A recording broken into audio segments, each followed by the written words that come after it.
Let me tell you, I want to put a very strong balance to this.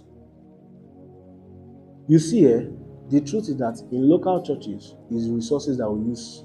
When you give, whether it's tithe, whether it's offering, I know people argue what kind of things. When you are generous to the local church, your money is not God that will collect your money in heaven and buy a car. No, the money that you give to the local church is what we use to pay for this all. Is what we use every week. We spend money paying for people's transportation.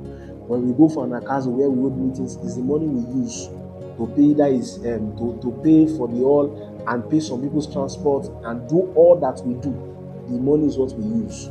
Are you getting my point now? When we upload things online, all those things, the money is what we use to buy the data. Are you getting what I'm saying now? The money is what we use to help other people who don't have like you. So it's not that when you give to local assembly, it's God that will collect it in heaven. Now human being, they use your money. So you must check the theology of money. See, as a person, you should give sacrificially as you're led by God.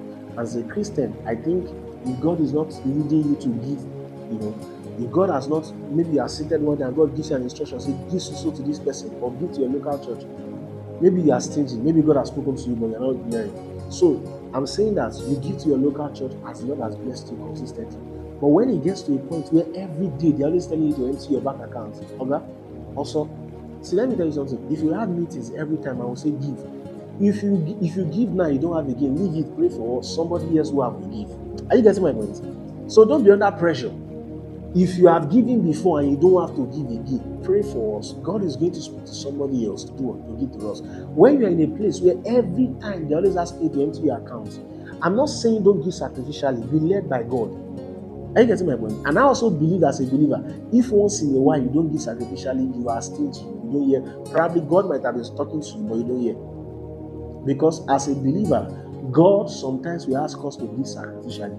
And there are times when God can talk to the leader of the church and say, this particular time, the Lord is asking us to give sacrificially. The man of God will even be the first person to give sacrificially. You get? But in a situation where every time you are giving sacrificially, every day you're emptying your accounts, no be so. So check their theology on money. What do they? There are churches that once you have money, they believe that you are serving God well. If you don't have money, you are working in sin. It's not true.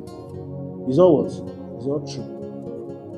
There are missionaries who are in certain places now who don't have enough resources and they are working for God. And with churches that have enough, we don't reach out to them. Those people suffering there is not because they are in sin.